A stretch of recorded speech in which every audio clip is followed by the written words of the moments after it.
Good morning to all students.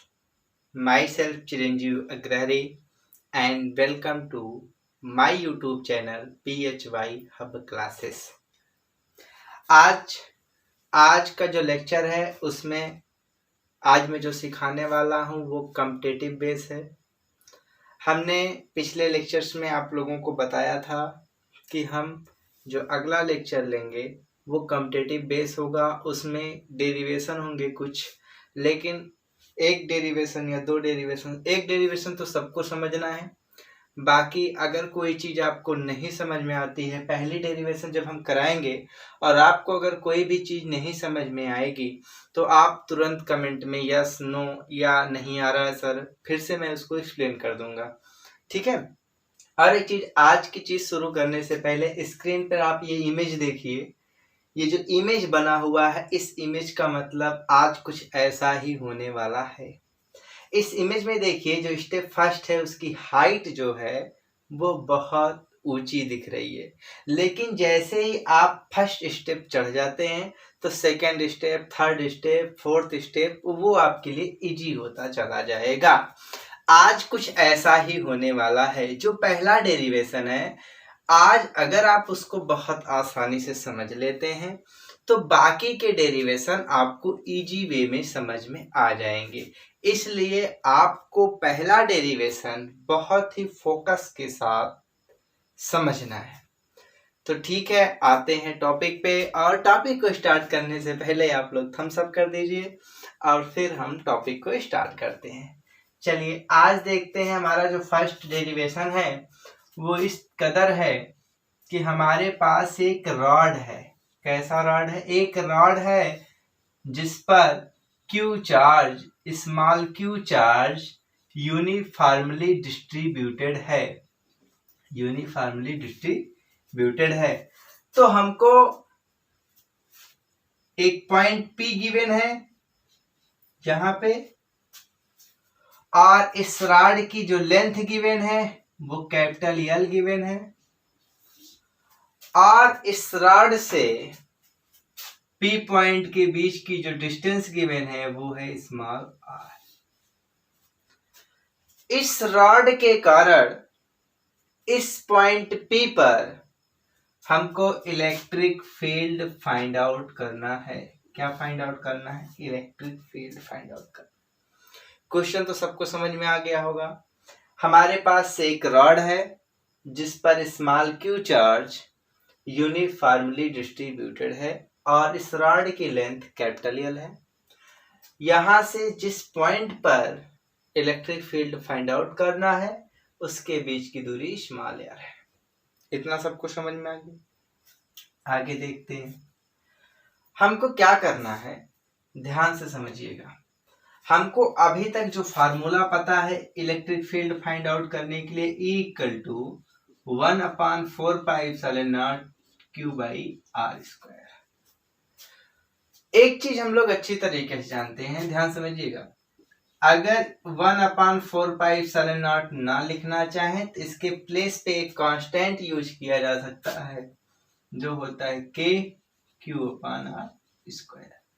ये formula जिसके लिए एप्लीकेबल होता है वो किसके लिए एप्लीकेबल होता है? पॉइंट चार्ज के लिए।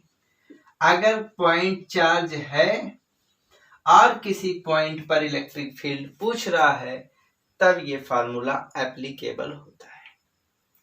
यहां पे देखिए ध्यान से, हमारे पास जो चार्ज डिस्ट्रीब्यूशन है वो पूरे रॉड पर है और ये हमारा पूरा का पूरा जो है वो पॉइंट चार्ज की तरह ट्रीटमेंट नहीं कर रहा है। अगर पॉइंट चार्ज की तरह ट्रीटमेंट नहीं कर रहा है तो हम ये वाला फार्मूला एप्लीकेबल नहीं होगा यहाँ पे, मतलब ये वाला फार्मूला हम नहीं लगा सकेंगे।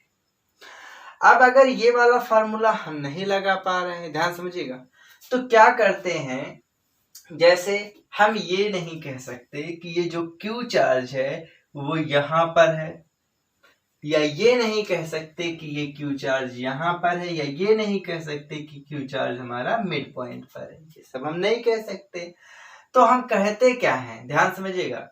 हम क्या करते हैं ऐसी सिचुएशंस में, ऐसी सिचुएशंस में एक सूक्ष्म बहुत छोटा सा पार्ट कट कर लेते हैं, बहुत छोटा सा पार्ट कट कर लेते हैं।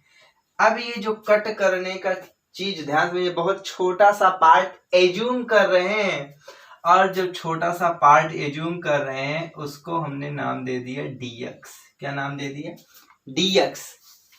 बहुत सूक्ष्म पार्ट हमने लिया है, और जब पार्ट आपने बहुत छोटा लिया है तो इस पार्ट पर जो चार्ज होगा वो बहुत ही सूक्ष्म होगा, और मान लेते हैं जो चार्ज है वहां पे dq। क्या है? dq। क्या है? dq। हमने छोटा सा पार्ट कट किया है, एज्यूम किया है। ध्यान समझिएगा, छोटा सा पार्ट मैंने इसलिए, बहुत ज्यादा गर्मी है,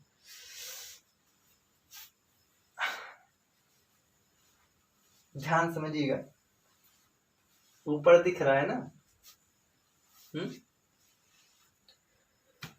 यहाँ पर मैंने जो छोटा सा पार्ट कट किया है वो है dx, और जब आपने सूक्ष्म पार्ट लिया है तो उस पे जो चार्ज आ रहा है उसको एज्यूम किया गया है dq। ऐसा आपको उस टाइम करना है जब आपका कोई रॉड होगा, कोई रिंग होगी, इनफाइनाइट वायर होगा, तब आपको सूक्ष्म डिस्टेंस लेना होता है। ठीक है, अब मेरी बात को समझिएगा। अगर इतना सूक्ष्म मैंने लिया है तो इसके लिए अगर ये बहुत सूक्ष्म हो गया, हम कह सकते हैं कि जो dx डिस्टेंस है और इस पे जो dq चार्ज है वो कैसा है? So small. कैसा है? बहुत छोटा। और इसको हम कह सकते हैं किसकी तरीके से करने लगेगा? Point charge. इतना छोटा अगर ये पॉइंट चार्ज की तरह ट्रीटमेंट करने लगा तो यहां से लेकर के हम इस पॉइंट के बीच का जो डिस्टेंस मान लेते हैं वो मान लेते हैं यक्स। क्या मान लेते हैं? यक्स। तो इसके लिए अगर चार्ज छोटा है तो इलेक्ट्रिक फील्ड कैसा आएगा? बहुत सूक्ष्म आएगा, और इलेक्ट्रिक फील्ड का फॉर्मूला लिखेंगे 1/4πε0। जो चार्ज है वो dq है, तो dq बाई यहां से यहां तक की दूरी हो गई यक्स स्क्वायर। ये आपका हो गया। अगर ये लाइन समझ में आ गई है तो कमेंट बॉक्स में आप लिखिए यस, अगर नहीं आई है तो आप लिखिए नो। अगर आप नो लिखेंगे तो इस लाइन को मैं एक बार और समझाऊंगा, अगर आप यस लिखते हैं तो मैं आगे बढ़ जाऊंगा। ठीक ठीक है, तो एक बार और समझा देते हैं। देखिए, यहां पे रॉड है हमारे पास, ये रॉड है मेरे पास। हमने एक चीज पहले समझाया था, जो स्टेप हमारा फर्स्ट होगा वो बहुत हाई है, बहुत ज्यादा मेहनत करने की जरूरत है, बहुत ज्यादा समझने की जरूरत है। आप एक चीज और समझिए, पहले मेरी बात समझिए, मैं फिर से एक बार और समझा देता हूं। आप लोगों को नहीं आया इसलिए मैं दोबारा समझा देता हूं। ठीक है, एक बार मैं फिर से समझा देने का प्रयास करता हूं। यहाँ पे positive positive positive uniformly charge distributed है, और इस पॉइंट पी पर हमको इलेक्ट्रिक फील्ड पूछ रहा होगा। जब हम पॉइंट चार्ज नहीं लगा पा रहे हैं, ध्यान समझिएगा, पॉइंट चार्ज नहीं लगा पा रहे हैं, लेकिन इसका एक छोटा सा पार्ट, सूक्ष्म पार्ट, यहां से स्टार्ट करें चाहे यहां से स्टार्ट करें, अगर मैं इतना छोटा पार्ट लेता हूं और ये पॉइंट चार्ज की तरह ट्रीटमेंट करने लगा, तो हमारा E इक्वल टू 1/4πε0q/r², और अगर D है तो dq/r², ये वाला फार्मूला एप्लीकेबल हो जाता है। तो मैं इसी छोटे से पार्ट के कारण पहले इलेक्ट्रिक फील्ड निकाल लूंगा इस तरीके से, फिर इसके जस्ट बगल छोटा सा, जस्ट बगल छोटा सा, जस्ट बगल छोटा सा, छोटा सा, छोटा सा, सारे छोटे छोटे के लिए पॉइंट चार्ज के लिए मैं इलेक्ट्रिक फील्ड निकाल लूंगा। उसके बाद सबको मैं क्या कर लूंगा? जोड़ लूंगा। तो जोड़ने के बाद जो हमको इलेक्ट्रिक फील्ड मिलेगा वही हमारा नेट इलेक्ट्रिक फील्ड होगा पॉइंट पी पर। अब बात समझ में आ गई?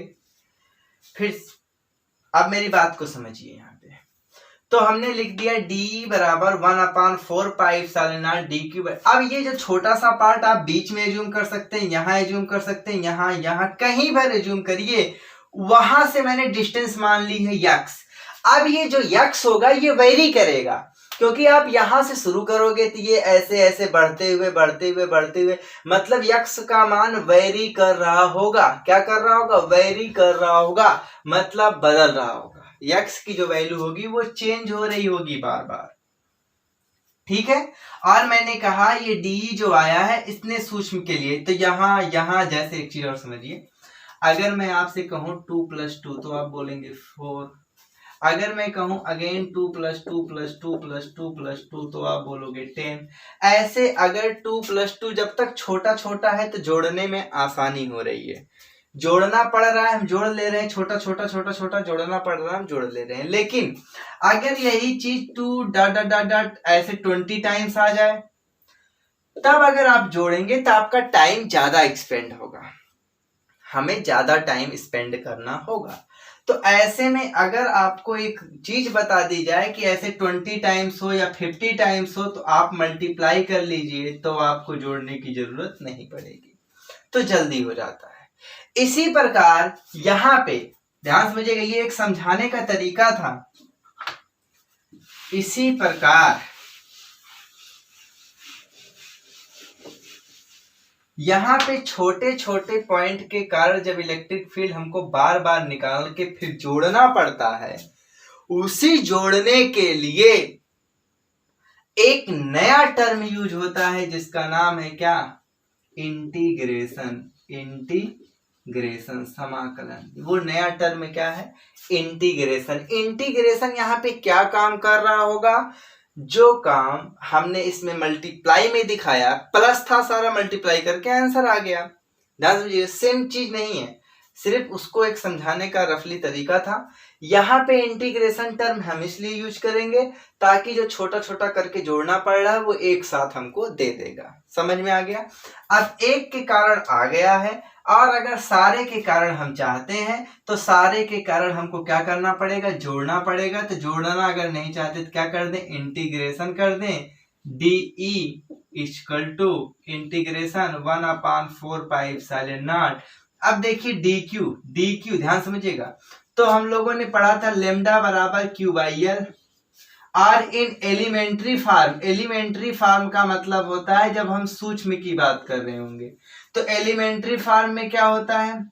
लेमडा इक्वल टू DQ/L की जगह हमने एज्यूम क्या किया है? dx, तो dl नहीं लिख करके dx लिखेंगे। क्लियर हो गया? तो dq इक्वल टू क्या आ जाएगा? Lambda dx। तो यहाँ पे जो dq है यहाँ पे क्या लिख देंगे? Lambda dx/x²। अब एक चीज समझिए, हमें यहाँ पे कहां तक का जोड़ना है ये हमको बताना पड़ेगा। कहां तक का जोड़ना है ये हमको बताना पड़ेगा। तो स्टार्टिंग कहां से हो रही है? स्टार्टिंग यहां से हो रही है। इसका मतलब ये जो डिस्टेंस है, तो पहला डिस्टेंस होगा वो होगा r। यहां से यहां तक का डिस्टेंस होगा x, कितना होगा? ये x कितना होगा? r। और लास्ट कहां तक जाना है? यहां तक। तो यहां तक का जो डिस्टेंस होगा x इक्वल टू वो कितना होगा? r और plus capital L, r plus capital L। तो यहाँ पे जो लिमिट पुट कर दी जाएगी r और r प्लस L। क्लियर हो गया? अब मेरी बात को समझिए, इक्वल टू अब 1/4 हो जाएगा आपका बाहर, 1/4 लेमडा भी आपका क्या है? कांस्टेंट की तरह ट्रीट करेगा, बाहर आ जाएगा। अंदर क्या बचेगा? r plus L dx 1/x² dx। अब यहाँ पे देखिए, अब यहाँ पर आप लोग बहुत ध्यान से देखिए, 1/x² आएगा ऊपर, x² जब आपका आएगा ऊपर तो x⁻²। अब अगर हमको इसका इंटीग्रेशन करना होता है तो फार्मूला होता है x⁻n इंटीग्रेशन dx का, x⁻n+1/n+1 और प्लस c तब होता है जब यहाँ लिमिट नहीं होती है। लेकिन अगर यहाँ लिमिट है, मान लीजिए यहाँ पे a1 और यहाँ पे a2 कोई लिमिट है, a1 और a2, तो क्या होता है? ये सी ना लगा करके यहाँ पे लिख दिया जाता है A1 और यहाँ पे A2। इसको बोलते हैं अपर लिमिट, इसको बोलते हैं लोअर लिमिट, इसको बोलते हैं अपर लिमिट, इसको बोलते हैं लोअर लिमिट। क्या करेंगे, इसको पुट करेंगे तो आ जाएगा A2। पहले अपर लिमिट को पुट किया जाता है तो A2 की पावर n+1 अपान n+1। ध्यान समझिएगा, माइनस ये फार्मूले में बता रहे हैं, पहले माइनस फिर लग जाता है जब लोअर लिमिट पुट करना होता है A1 की पावर n+1 अपान n+1। ये हो जाएगा, ये फार्मूला है आपका। अब ये फार्मूला है तो सेम टू सेम हमको इसके लिए करना है। तो यहाँ पे देखिए ध्यान से, ऊपर कर देते हैं तो x की पावर -2 का, x की पावर -2 का तो हो जाएगा -2 और +1 अपान -2 +1। और लिमिट जो पुट करेंगे यहाँ पे A1 to A2 होगा तो वो पुट करेंगे, लेकिन यहाँ R+L है तो पहले हम यहाँ लिखेंगे R और यहाँ पे लिखेंगे R+L, यहाँ पे लिख देते हैं। ठीक, तो क्या आ जाएगा, वो फार्मूला था, नोट कर लेना था आप लोगों को, नहीं नोट करें अभी नोट कर लीजिएगा। तो 1/4πε0 1/4πε0 इंटू लेमडा, यहाँ का आ गया क्या, तो आ गया x की पावर -2 +1 और R+L। तो 1/4πε0 इंटू लेमडा, x की पावर -1 और -1 R+L। तो आ जाएगा 1/4πε0 इंटू लेमडा -1/x R+L। ठीक है, आगे देखते हैं।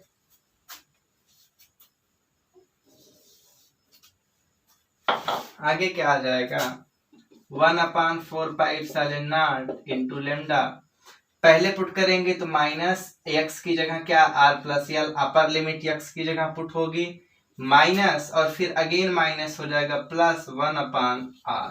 मैंने कहा था बीच में माइनस लगता है और एक माइनस क्या हो जाएगा, प्लस हो जाएगा। तो यही आपका होने वाला है आंसर। इसको और अच्छे तरीके से अगर लिखना चाहें तो आंसर यहाँ पे नोट कर दे रहे हैं हम।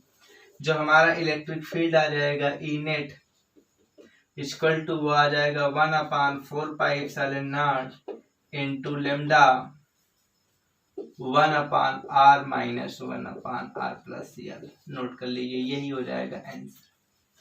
आप इसको नोट करिए पहले। अगर आपको नहीं आता है आप लिखिए नो, अगर आपको आ गया है तो लिखिए यस। अगर आपने लिख दिया नो तो मैं इसको एक बार और समझाता हूँ, पहले आप इसको आसानी से नोट कर लीजिए।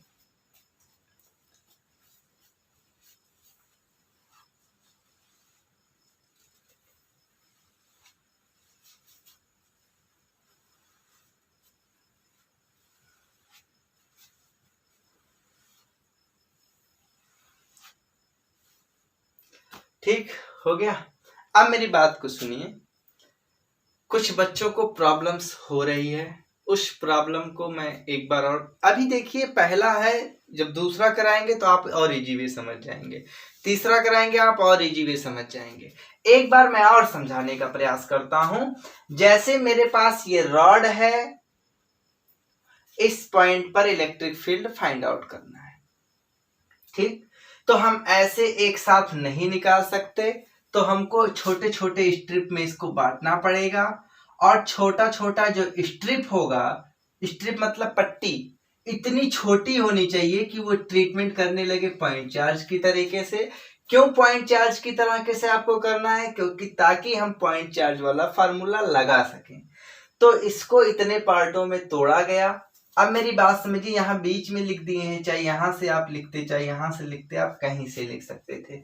अगर आपने यहाँ तोड़ दिया है तो इसके लिए ये पॉइंट चार्ज की तरह काम करने लगा। यहाँ से यहाँ तक का डिस्टेंस मान लिए हैं, एज्यूम कर लिए x।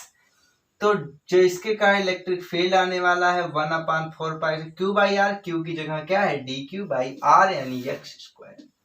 अब ये एक के लिए हुआ, इस छोटे से के लिए।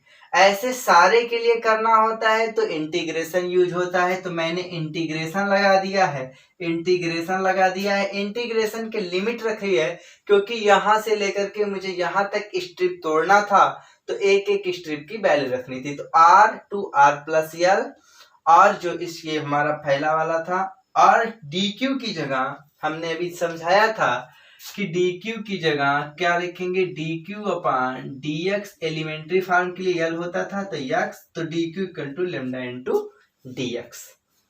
लेमडा यहाँ पे क्यों यूज हो रहा है, क्योंकि हमारा ये रॉड है, मतलब लेंथ की बात करेंगे और लेंथ वाले में लीनियर चार्ज डेंसिटी यूज होती है, इसलिए यहाँ पे लेमडा की बात हो रही होगी। लेमडा डीएक्स, अब लेमडा एक घनत्व की तरीके से काम करेगा, वो हो जाएगा कांस्टेंट वैल्यू, बाहर आ जाएगी, ये सारे वैल्यू बाहर आ गए। R R plus L 1/x² dx, इसका डायरेक्ट इंटीग्रेशन होता है, जो फार्मूला मैंने लिखा था उसके हिसाब से किया जाता है, तो -1/x आता है, -1/x।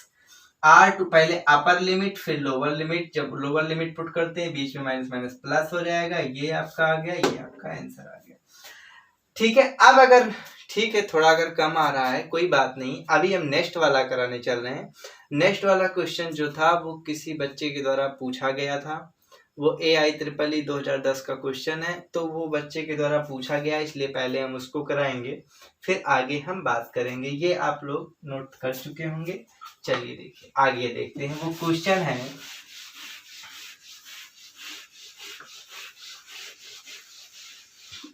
क्वेश्चन स्क्रीन पे आ चुका है, पहले आप लोग क्वेश्चन को नोट कर लीजिए, इसके बाद हम इसका सलूशन कराते हैं। सभी लोग क्वेश्चन को नोट करेंगे, फिर इसका हम सलूशन कराते हैं, ठीक है। AIEEE 2010 का ये क्वेश्चन है और इसमें सेमी सर्किल बना हुआ है, जिसके कारण हमको इलेक्ट्रिक फील्ड फाइंड आउट करना है, ठीक है। इलेक्ट्रिक फील्ड इंटेंसिटी लेकिन सेंटर पे फाइंड आउट करना है, ठीक है। तो इस क्वेश्चन को हम कराते हैं, ध्यान समझिएगा। इस क्वेश्चन में है क्या,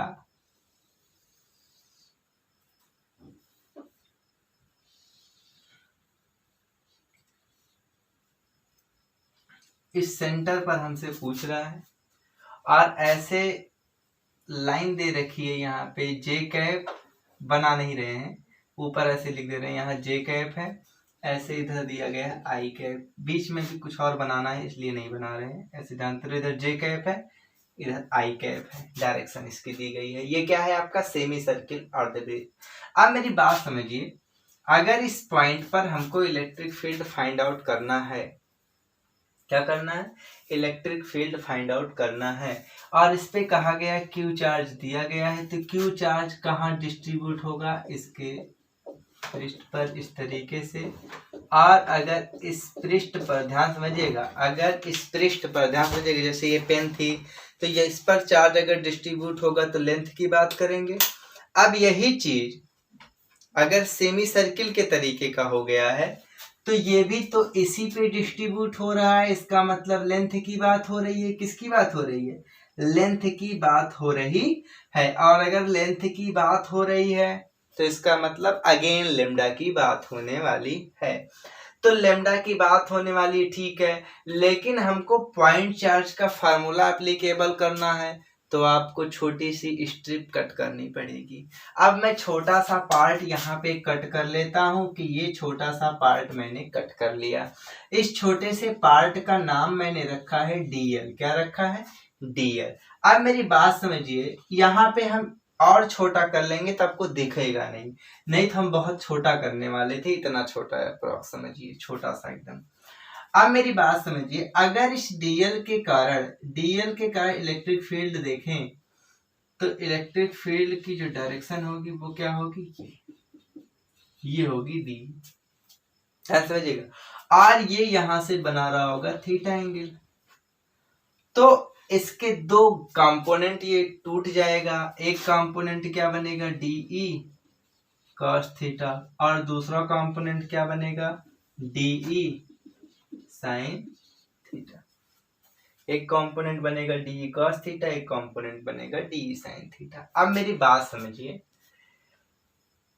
जैसे आपने डीएल यहां पे लिया वैसे डीएल आपको यहाँ यहाँ यहाँ यहाँ बार बार बार बार लेकर के फिर सबका क्या करना पड़ेगा, जोड़ना पड़ेगा। जोड़ने का मतलब आपको इंटीग्रेशन करना पड़ेगा, ठीक है। तो यहाँ पे एक चीज समझिए, ये जो डीएल आपने लिया है, ये डीएल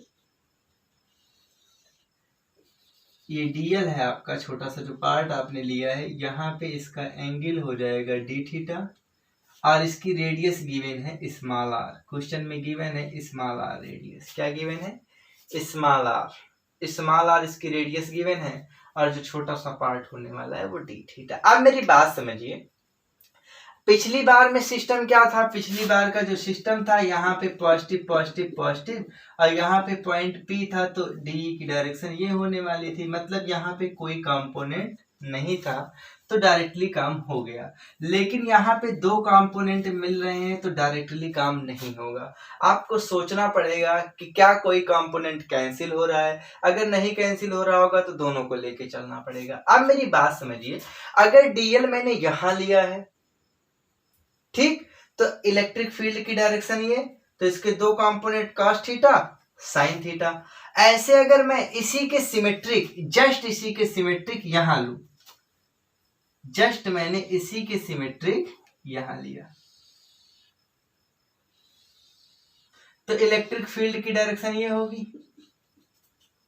बात को समझिएगा, ये डीएल होगा। इलेक्ट्रिक फील्ड की डायरेक्शन अगर ये होगी, तो यहां से ये बनाया थीटा, इसके दो कंपोनेंट, एक होगा डी cos थीटा और दूसरा अगेन क्या होगा, डी sin थीटा। तो हमने क्या देखा, डी cos थीटा इधर साइड और डी cos थीटा इधर साइड, तो दोनों एक दूसरे के क्या है, अपोजिट। तो ये वाला टर्म क्या हो जाएगा, कैंसिल आउट। इसी तरीके से अगर मैं इसके लिए डीएल की बात करूं, तो इसके लिए अगर मैं डीएल की बात करूंगा, तो ध्यान समझिए, इसकी बात को समझते रहिए। यहां वाले के लिए बात करोगे तो डायरेक्शन ये, यहां वाले जस्ट इसी के अपोजिट यहां के लिए बात करोगे, डायरेक्शन ये, कैंसिल आउट। यहां के लिए बात करोगे, यहां के लिए बात करोगे, ध्यान समझिएगा, यहां के लिए बात करोगे तो एक डी cos थीटा, एक डी cos थीटा, एक डी sin थीटा। जस्ट यहां के लिए बात करोगे, एक डी cos थीटा, एक डी sin थीटा।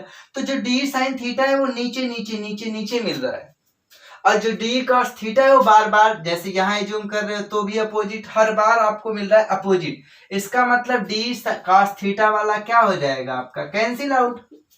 बचेगा क्या, डी sin थीटा। और अगर डी sin थीटा बच रहा होगा, तो हमको अब की बार बार ऐसे लिखना पड़ेगा, डी sin थीटा, इसके लिए, फिर इसके लिए, फिर इसके लिए, फिर इसके लिए, D sin theta, D sin theta, D sin theta, बार सबके लिए लिख करके फिर हमको जोड़ना पड़ेगा। और जोड़ना नहीं होगा तो एक बार डी sin थीटा लेकर के इंटीग्रेशन, और इंटीग्रेशन में रख देंगे लिमिट, तो हो जाएगा काम हमारा। समझ आ गया कि नहीं आ गया?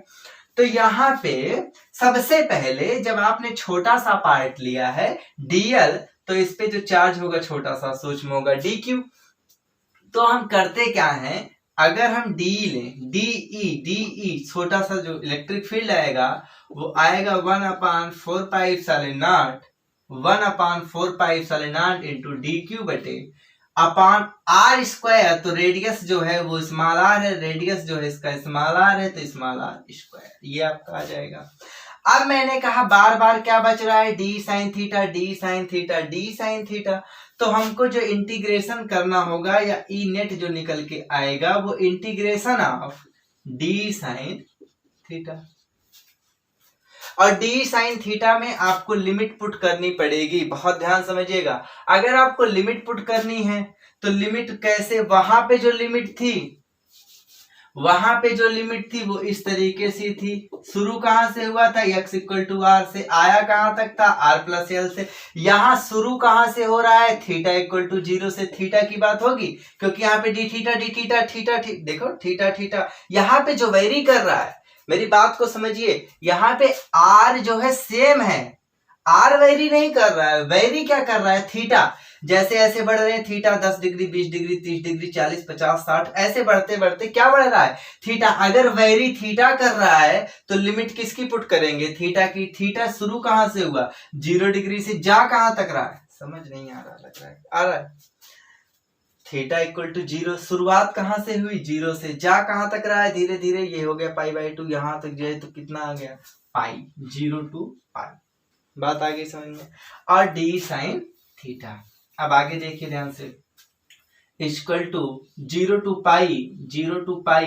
डी कितना है, 1/4πε0, 0 to π, 1/4πε0 डी क्यू की वैल्यू पुट करनी पड़ेगी, और डी क्यू की वैल्यू पुट करने के लिए मैंने कहा था lambda equal to D Q upon, अब की बार क्या है, डीएल है, क्या है, डीएल। अब डीएल की वैल्यू तुम्हारा डी थीटा में आना चाहिए, तो आप क्या लिख सकते हो, बहुत ध्यान समझिए। अगर डी थीटा देखें तो एंगल की तरह काम कर रहा है। एंगल इक्वल टू क्या होता है, आर्क अपान रेडियस, मतलब कोण बराबर चाप बटे त्रिज्या। तो कोण कितना है, डी थीटा, डी थीटा, चाप कितना है, डीएल, त्रिज्या कितनी है, स्मॉल आर, तो डीएल की जगह क्या आ जाएगा, आर डी थीटा। तो यहाँ पे पुट कर देंगे डी क्यू बटे आर डी थीटा, तो D Q equal to lambda R D theta आ जाएगा, लेमडा आर डी थीटा आ जाएगा आपका। तो यहाँ पे पुट कर देंगे डी क्यू की वैल्यू, तो डी क्यू की जो वैल्यू पुट होगी वो हो जाएगा lambda R D theta upon R square. ठीक, एक आर से एक आर कैंसिल हो जाएगा, और देखो साइन थीटा हमने छोड़ दिया, साइन थीटा। क्लियर। अब ये आप लोग पहले इतना नोट कर लीजिए, नहीं तो हम इरेज कर देंगे। ठीक है, चित्र पहले आप लोग नोट कर लीजिए, फिर इधर करते हैं। ठीक, इधर करते हैं, देखिए अच्छा ध्यान से। तो आ क्या जाएगा, ई नेट इक्वल टू आप देखो 1/4 लेमडा, और आर से आर कैंसिल, आर वेरी नहीं कर रहा है तो कांस्टेंट, भाई जो बदल नहीं रहा है वो कांस्टेंट, उसको भी बाहर, तो आ जाएगा 1/4πε0 इंटू आर, लेमडा भी बाहर इंटू लेमडा, और 0 to पाई साइन थीटा और डी थीटा। अब देखिए, जिन बच्चों ने हमारे इंटीग्रेशन पढ़ा हुआ है बायो वाले, वहां पे मैंने फार्मूला लिखाया है, साइन थीटा का क्या होता है, डायरेक्टली कॉस थीटा होता है। नहीं फार्मूला पता है तो ये फार्मूला होता है, आपको लर्न करना पड़ेगा। तो 1/4πε0 lambda by R 0 to pi sine theta D theta. Sine theta का क्या होता है, डायरेक्ट होता है कॉस थीटा का क्या हो जाता है, कॉस थीटा। कॉस थीटा नहीं होता, माइनस कॉस थीटा होता है। क्या होता है, माइनस कॉस थीटा। तो 0 to पाई, ध्यान समझिएगा। आगे देखिए 1/4πε0, देखो जो जिन बच्चों को नहीं पता है इंटीग्रेशन, वो यही साइड में लिख लें, integration of sine theta D theta equal to होता है माइनस कॉस थीटा। जब लिमिट नहीं होती तो प्लस सी लगाना आवश्यक हो जाता है। ठीक है, अब आगे देखिए यहाँ पे, तो पहले अपर लिमिट तो माइनस कॉस पाई, और फिर माइनस माइनस क्या हो जाएगा, plus cos, lower limit put करेंगे तो 0 डिग्री। ठीक, अब आगे देखिए 1/4πε0 lambda by R, minus cos pi की वैल्यू होती है -1, कास 180 का मान होता है -1, तो माइनस माइनस हो जाएगा +1 यानी 2 आ जाएगा। अब आगे देखिए 1/4πε0 लेमडा अपान आर इंटू 2। अगर हम इतना लिख दें तो हमारा आंसर जो 4 विकल्प दिए थे उसमें मैच नहीं करेगा। उस आंसर को मैच कराने के लिए ध्यान समझिएगा, अब स्टार्टिंग हम जहां से करने जा रहे हैं वो आप समझिए। डायरेक्शन, हर बात देख रहे हो कि तुम्हारे क्वेश्चन में आई जे के कैप की बात हो रही है। इंग्लिश मीडियम में जो इंग्लिश में क्वेश्चन लिखा गया है उसका विकल्प अलग है, जो हिंदी का क्वेश्चन लिखा गया है उसका विकल्प अलग है। यहाँ पे देखिए हमें डायरेक्शन लेके चलना होगा, क्योंकि हमारे विकल्प में आई जे के आ रहा होगा और लेमडा भी नहीं आ रहा है, तो लेमडा को भी चेंज करना पड़ेगा। पहले तो डायरेक्शन देखते हैं, तो जे कैप ऊपर, यहाँ हमको जो डी साइन थीटा मिल रहा है वो नीचे मिल रहा है, इसका मतलब यहाँ लगाएंगे माइनस जे कैप, यानी यहाँ लगाएंगे माइनस जे कैप। ठीक, यहाँ लगाएंगे माइनस जे कैप, दूरी पे माइनस जे कैप, माइनस जे कैप। अब यही आगे आ गया माइनस और जे कैप। क्लियर हो गया। अब आगे एक चीज समझिए, इधर देखिए ध्यान से, यहाँ नीचे दिख जाएगा यहाँ इतने में। ठीक है, तो -1/4πε0 लेमडा बाई आर इंटू 2। अभी भी हमारा आंसर मैच नहीं किया है। अब मेरी बात समझिए, थोड़ा सा आप समझने की कोशिश कीजिएगा। लेमडा इक्वल टू मैंने कहा था Q by L, lambda equal to मैंने क्या कहा था, क्यू बाई एल होता है, याद आया? Lambda equal to Q by L होता है। जब एलिमेंट्री फॉर्म की बात करते हैं जे क्यू बाई डी एल हो जाता है। तो lambda equal to Q by L का क्या मतलब है? जो क्यू है वो टोटल चार्ज है। यहाँ पे नहीं लिखते हैं हम, यहाँ थोड़ा सा डिलीट करके लिखते हैं, इरेज करके। जो लेमडा इक्वल टू होता है, आप लोग परेशान मत होइएगा, जब वीडियो खत्म हो जाएगा तो 10 मिनट तक वीडियो रहेगा, आप वहां पे आप नोट कर लीजिएगा, उसके बाद इरेज हो जाएगा वहां से। तो lambda equal to Q by L होता है। इसका वैसे क्या मतलब है, ध्यान समझिएगा। तो क्यू का मतलब होता है टोटल चार्ज। कैसा चार्ज? Total charge. कहाँ का टोटल चार्ज? इसका मतलब होता है टोटल लेंथ। टोटल लेंथ मैंने तुमसे कहा था जो फार्मूला अप्लाई होता है वो यही अप्लाई होता है, कॉन्सेप्ट अलग होता है। तो यहाँ पे हमको निकालना है तो यही अप्लाई होगा। तो lambda equal to Q by L, total charge, total length. ठीक, अब यहाँ पे हम टोटल की बात कर रहे होंगे, एलिमेंट्री की बात नहीं कर रहे हैं। तो एलिमेंट्री की जब बात कर रहे थे तो एलिमेंट्री वाला काम, यहाँ टोटल की बात कर रहे हैं तो आ जाएगा -1/4 pi epsilon not into lambda. तो लेमडा इक्वल टू क्यू, ये क्योंकि टोटल चार्ज तो क्वेश्चन में क्यू ही गिवन था, लेकिन टोटल लेंथ, लेंथ कितनी है? लेंथ तो हमारे पास इतनी ही है, और ये जो लेंथ है ये हमको लग रहा है कि सेमी सर्किल का हाफ। इसका मतलब क्या है? अर्धवृत्त का आधा। जो हमारा परिधि होता है वो होता है 2 पाई आर, याद होगा सबको। यहाँ पे 2 पाई आर पूरे के लिए होगा तो आधे के लिए बाई 2, यानी कट के आ जाएगा पाई आर। तो यहाँ पे जो लेंथ हमको मिली है वो केवल और केवल पाई आर मिली है, इसलिए क्यू अपान पाई आर। अब यहाँ पे पुट कर देंगे तो आ जाएगा Q upon pi R multiply by 2 और जे कैप। तो जो आंसर आने वाला है वो आंसर क्या है? वो आंसर है, वो जो आंसर है वो आ जाएगा E इक्वल टू 2 से 2 कैंसिल, तो -1/2 पाई स्क्वायर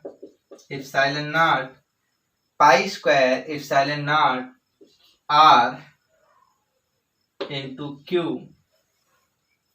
जे कैप। ये आपका आंसर हो जाएगा। एक बार और देख लेते हैं।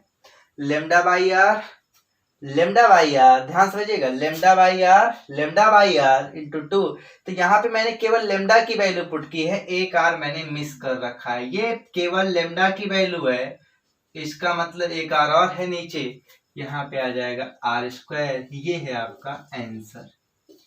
ये AIEEE 2010 का क्वेश्चन था। इसको आप लोग, ये मैंने पहले बता रखा है कि कंपटीशन वालों के लिए ही है, इसको आप लोग अच्छी तरीके से नोट कर लीजिए। इसके बाद हम लोग अगला डेरिवेशन करेंगे। ठीक, नोट कर लीजिए, नोट करिए जल्दी से।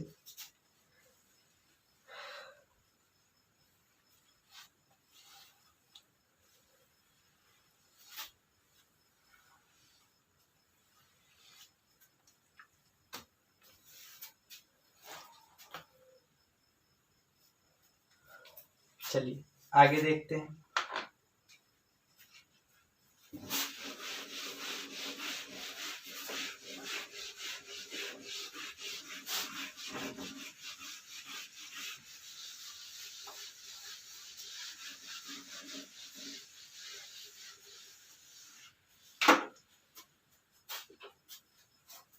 ध्यान समझिएगा।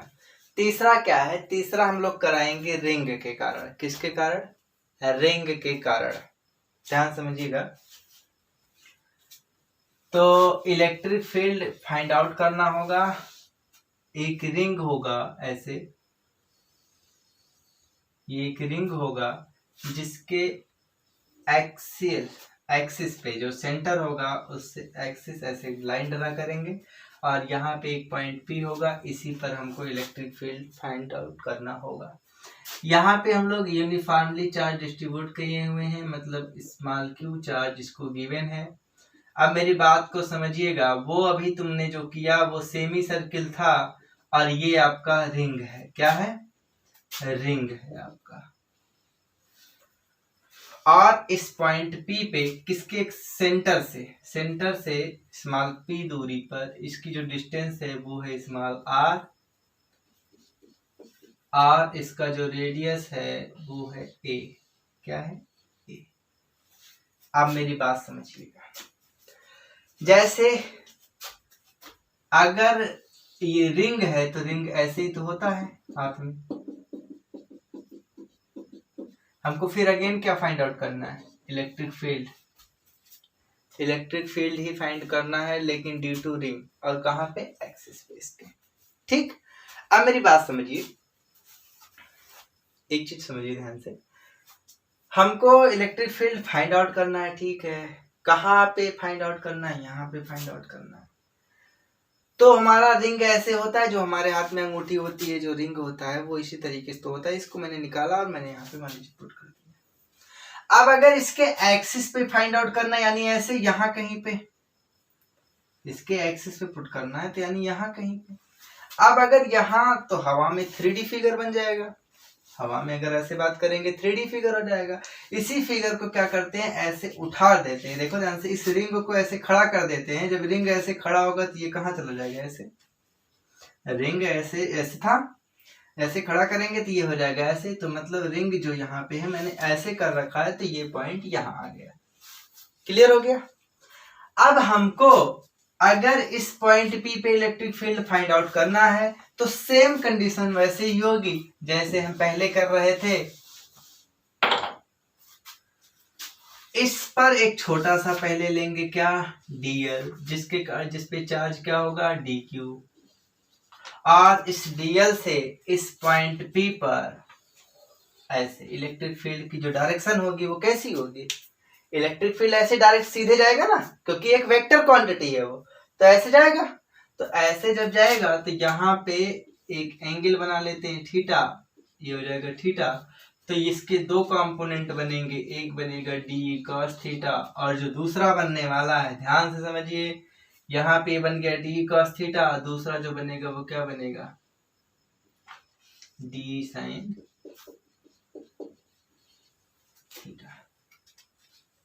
ठीक, ये इसका बन गया, अरे सॉरी, ये इसका बनेगा d sin थीटा।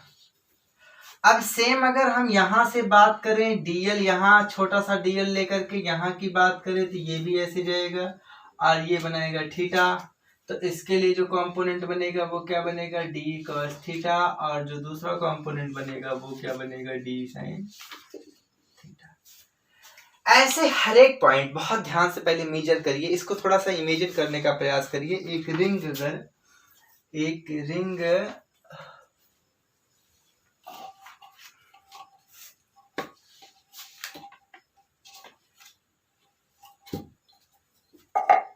चलिए देखिए, ये रिंग तो नहीं है बहरहाल, क्योंकि रिंग जो होता है वो बीच में खाली होता है।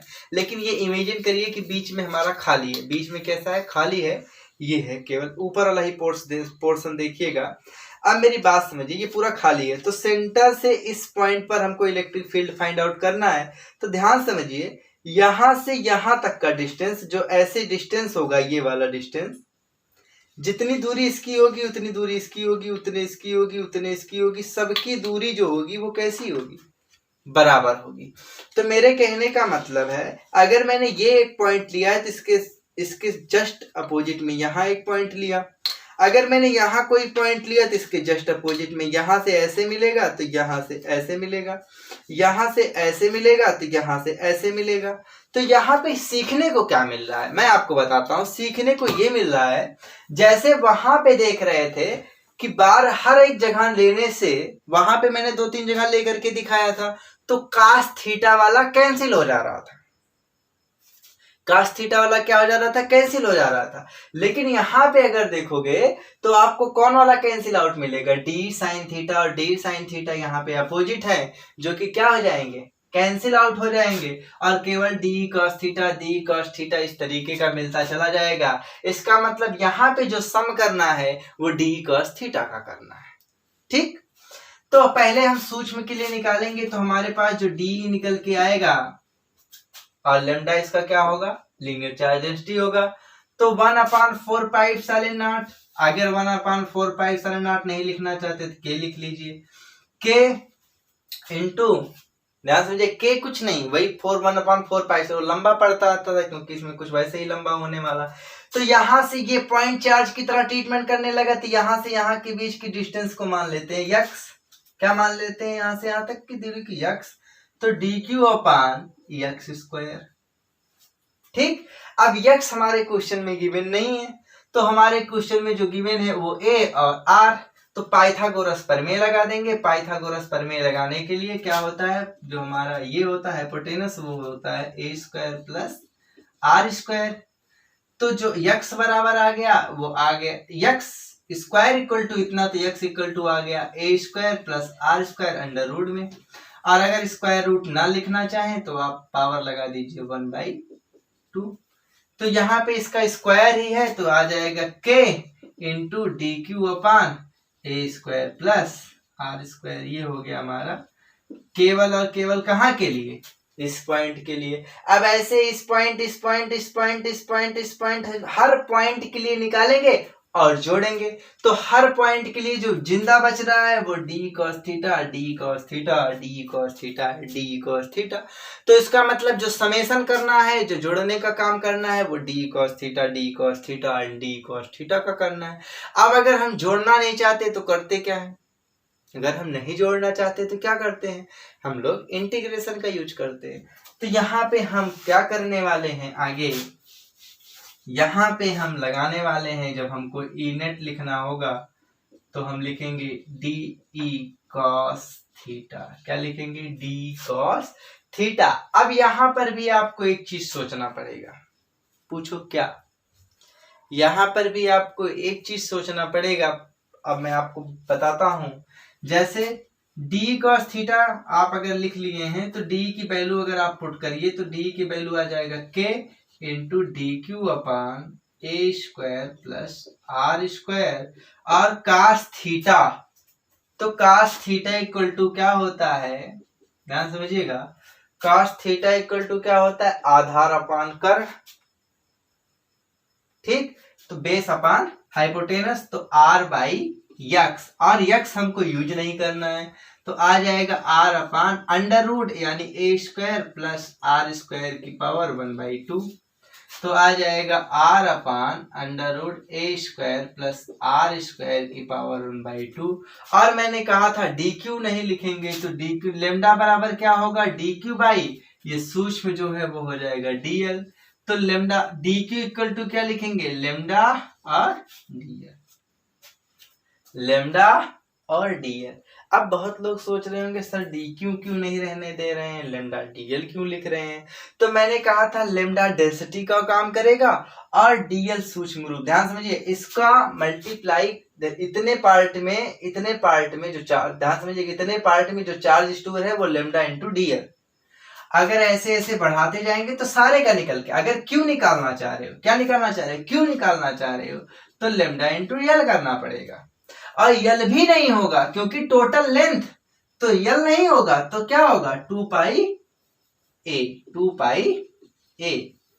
बात आई समझ में कि नहीं आई।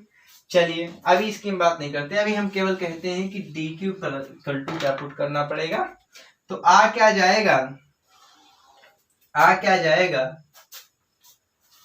यहां से लिखते हैं, इधर देखिए ध्यान से, तो क्या आ जाएगा के और ये आर ये सब बाहर, तो यहाँ पे इसकी पावर 1 और यहाँ पे 1/2, तो एक और आधा हो जाता है, डेढ़ का मतलब हो गया 3/2 ए square plus R square 3/2।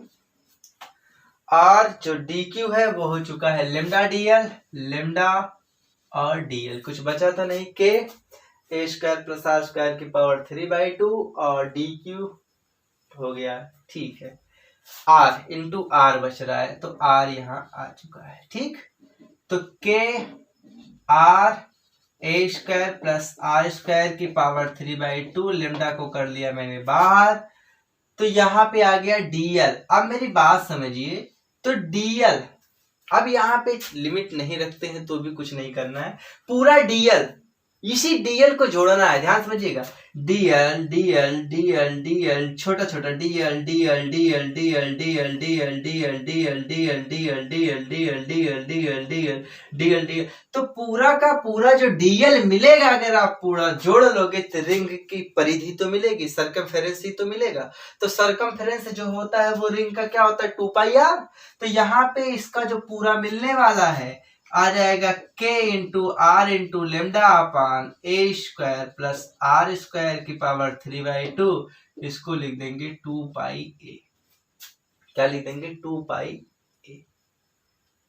2πa। इसमें किसी को दिक्कत नहीं होनी चाहिए, तो 2πa लिख देंगे। अब मेरी बात समझिए, अगर आप ऐसे छोड़ देते हैं तो भी कोई दिक्कत नहीं है, लेकिन आप बुकों में जब देखेंगे तो वहां पे कुछ थोड़ा सा और सॉल्व किया हुआ है, थोड़ा सा जो और सॉल्व किया है वो क्या सॉल्व कर दिया है, मैंने आपसे बोला लेमडा की बात कर रहे हैं, अब सारे की बात कर रहे हैं, तो लेमडा इक्वल टू Q/L, यल क्या होता है 2πa, Q/L, यल यहाँ पे क्या है, पूरा का पूरा 2πa, क्योंकि जो हमारा पास चार्ज का डिस्ट्रीब्यूशन है उस इस सरकमफ्रेंस पे है, जब इसकी लंबाई पे हो रहा होगा तो इसका मतलब है वहां पे लीनियर चार्ज डेंसिटी की बात कर रहे होंगे, Q/2πa। तो यहाँ पे जो आंसर है वो Q के फॉर्म में आ रहा है, इसलिए लेमडा को रिमूव करना होगा, और यहाँ पे लेमडा की जो वैल्यू रखी जाएगी वो क्या रखी जाएगी, ए स्क्वायर प्लस आर स्क्वायर की पावर 3/2, लेमडा की जगह रखा जाएगा Q/2πa और मल्टीप्लाई आ जाएगा 2πa। अब हमारे पास आ जाएगा k into R into Q, 2πa cancel हो जाएगा, ए स्क्वायर 3/2 ये। अब अगर इसको और अच्छे तरीके, एक चीज और देखेंगे ध्यान से, आगे देखते हैं, तो ये आपका रिजल्ट आ गया। अगर आप इसको ध्यान समझिए, यही आपका आंसर आ गया, यही आपका लिए आता है। और अगर आपका आप और भी थोड़ा सा लिखना चाहें तो इलेक्ट्रिक फील्ड इक्वल टू लिख सकते हैं, क्या, इस के की वैल्यू रख सकते हैं 1/4πε0 और Q into R upon A square plus R square की पावर 3/2, ये आपका आ जाएगा रिंग के कारण इलेक्ट्रिक फील्ड। अब मेरी बात को समझिएगा, देखिए थोड़ा सा मैंने पहले ही कहा था कम्पिटिटिव बेस है, और यहाँ पे हर बार इंटीग्रेशन का यूज हो रहा है। आप अगर अभी भी बहुत सारे डेरिवेशन बाकी हैं, फाइनाइट वायर के कारण, इनफाइनाइट वायर के कारण, और भी कुछ डेरिवेशंस हैं आर्क के कारण, तो बहुत सारे डेरिवेशन है, सब में देखिए एक कॉन्सेप्ट यूज हो रहा है। पहली चीज ध्यान समझिए, अभी अगर आपको नहीं समझ आया मैं फिर से देखो थोड़ा सा प्रयास करता हूँ, इसको नोट कर लो थोड़ा सा, चलिए यही बताते हैं। मैं पहली चीज क्या यूज कर रहा हूं, पहला जो कॉन्सेप्ट मैं यूज कर रहा हूं वो क्या, स्मॉल चार्ज लेना। स्मॉल भी मत कहिए, सीधे कहिए पॉइंट चार्ज लेना। इतना छोटा लेंगे वो किसकी तरह ट्रीटमेंट करेगा, पॉइंट चार्ज। और जब पॉइंट चार्ज की कारण काम करेगा तो पहले इलेक्ट्रिक फील्ड का एक फार्मूला लगा लेंगे, डी करके 1/4πε0 क्यू की जगह D Q upon R square, पहला ये फार्मूला लगेगा। दूसरी चीज आपको ये देखना होगा कि दो घटक तो नहीं बन रहे हैं। अगर स्ट्रेट लाइन होता तो घटक ना बनते, जैसे वायर में स्ट्रेट लाइन की जैसे था तो वहां पे आपका कंपोनेंट नहीं बना था, लेकिन यहाँ मैंने रिंग में देखा, मैंने वहां सेमी सर्किल में देखा, तो हमारे पास कंपोनेंट बन रहे थे। जब कंपोनेंट बनेगा तो वहां पे आपको एक चीज देखना होगा, क्या जो दो कंपोनेंट बन रहे हैं दोनों हमारे पास, तो डी कॉस थीटा या डी साइन थीटा कोई कैंसिल तो नहीं हो रहा है। अगर दोनों में से कोई कैंसिल हो रहा होगा तो उसको छोड़ करके वही डी कॉस थीटा ऐड करेंगे। यहाँ पे देखिए डी साइन थीटा कैंसिल हो रहा था, D E sign theta, D cos theta बच रहा था तो उसका समेशन कर डाला, कुछ नहीं था, जैसे डी कॉस थीटा को इंटीग्रेशन लगा दिया बस सब जोड़ रहे हैं, वहां पे डी साइन थीटा के सामने इंटीग्रेशन लगा दिया बस सब जोड़ रहे हैं। यहाँ पे लिमिट रखने की जरूरत ही नहीं पड़ी क्योंकि यहाँ से डायरेक्ट डीएल मिल गया था और कोई बात नहीं थी यहाँ पर भी लिमिट हम रखते। उसमें क्या था, क्योंकि थीटा के टर्म में आ रहा था।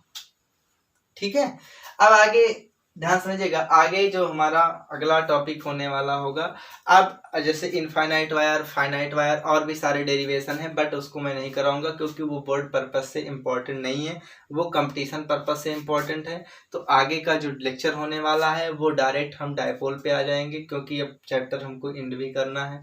ठीक है, तो अगला जो टॉपिक होगा वो तुरंत डायपोल से स्टार्ट होगा।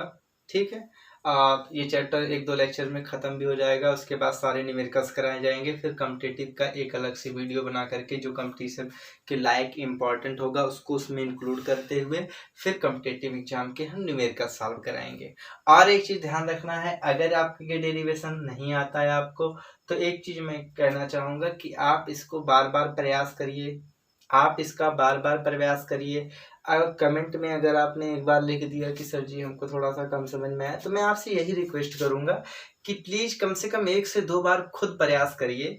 फिर भी नहीं आता है तो पूछिए, मैं फिर से बता दूंगा आपको क्या है, कैसे और क्यों करना है। ठीक है, ओके, तो ठीक, thanks to all of you.